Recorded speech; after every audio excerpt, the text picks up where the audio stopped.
Happy New Year. We are on our third of a three-part mini-series on wise guy giving.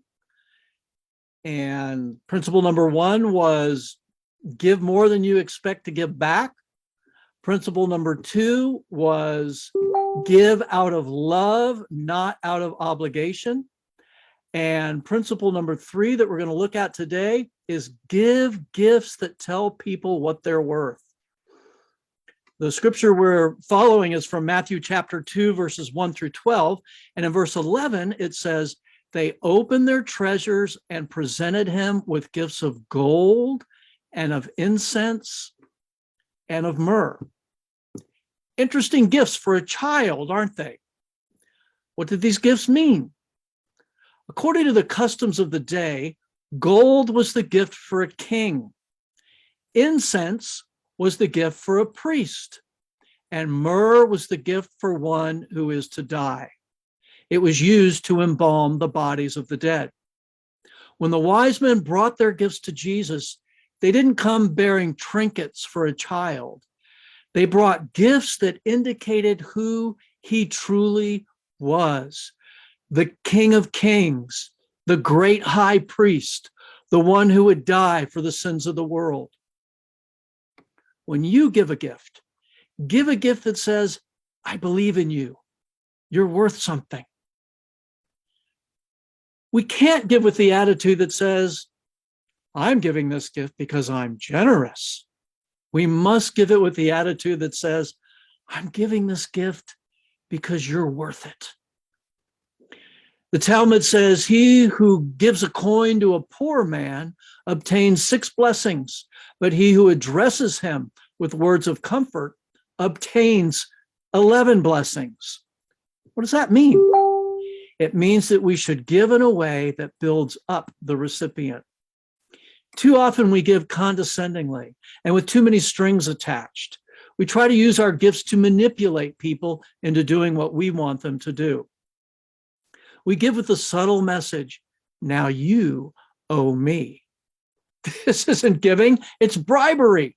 It doesn't build up the one who receives the gift, and neither does it glorify God.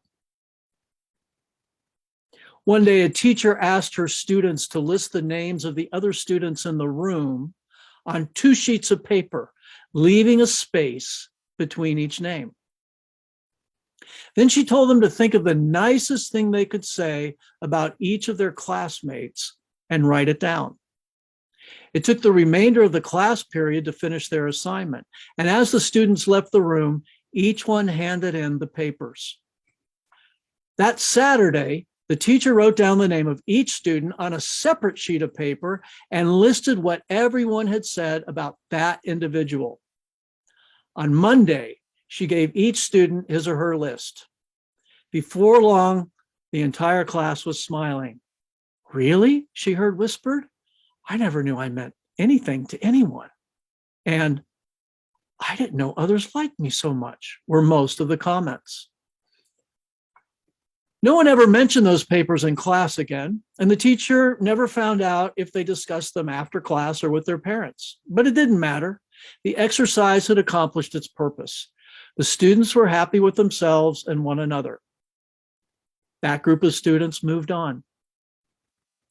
Several years later, one of those students was killed in Vietnam, and his teacher attended the funeral of that special student. She had never seen a serviceman in a military coffin before. He looked so handsome, so mature. The church was packed with his friends. One by one, those who loved him took a last walk by the coffin. The teacher was the last one to bless the coffin. As she stood there, one of the soldiers who had acted as a pallbearer came up to her. Were you Mark's math teacher? He asked. She nodded. Yes. Then he said, Mark talked about you a lot.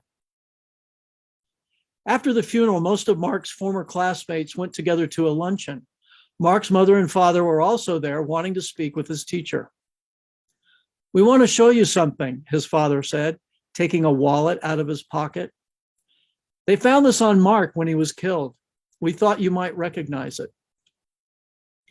Opening the billfold, he carefully removed 2 worn pieces of notebook paper that had obviously been taped, folded, and refolded many times. The teacher knew without looking that the papers were the ones on which she had listed all the good things each of Mark's classmates had said about him. "Thank you so much for doing that," Mark's mother said. As you can see, Mark treasured it.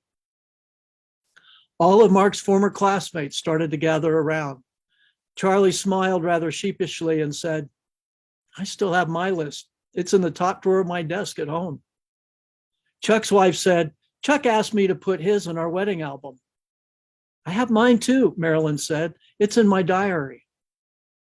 Then Vicky, another classmate, reached into her pocketbook, took out her wallet, and showed her worn and frazzled list to the group. "I carry this with me at all times," Vicky said. Without batting an eyelash, she continued, "I think we all saved our lists." Tears rolled down the eyes of the humble teacher. The wise men brought valuable gifts to Jesus because they recognized his value. When you give a gift that says, "You're worth something to me." If our greatest need had been information, God would have sent us an educator. If our greatest need had been technology, God would have sent us a scientist. If our greatest need had been money, God would have sent us an economist. If our greatest need had been pleasure, God would have sent us an entertainer. But our greatest need was forgiveness. So God sent us a Savior. And he sent us the best. He sent us his only son. John 3:16, one of the most quoted verses in the Bible, says, "For God so loved the world that he gave his only begotten son, that whoever believes in him should not perish, but have everlasting life." For God, the greatest lover, so loved to the greatest degree the world, the greatest number, that he gave the greatest act, his only begotten son, the greatest gift, that whosoever, the greatest invitation, believes, the greatest simplicity, in him, the greatest person, should not perish, the greatest deliverance, but the greatest difference, have the greatest certainty, everlasting life, the greatest possession. As we've talked in these 3 weeks about wise guy giving and principles that we can learn from that narrative in the New Testament following the birth of Jesus, I want to encourage our faith family at As Is to consider the way that we give to each other and the way that we give to our church. Do we give as an act of worship, cheerfully, expecting to give more than we get back? Do we give because we want to show our love for God? Do we want to give because we want to say to our church, "You're worth it"?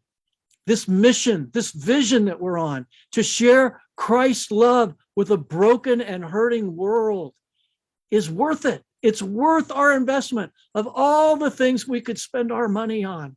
This is lasting. This is impactful. This is going to make a difference for the kingdom of God and help broken people find healing and wholeness and love in the gospel. I want to thank you for joining us for these 3 parts of Wise Guy Giving. And I want to thank you for praying about the kind of impact that you can make by worshiping God through your giving as it relates to your faith family at As Is Church.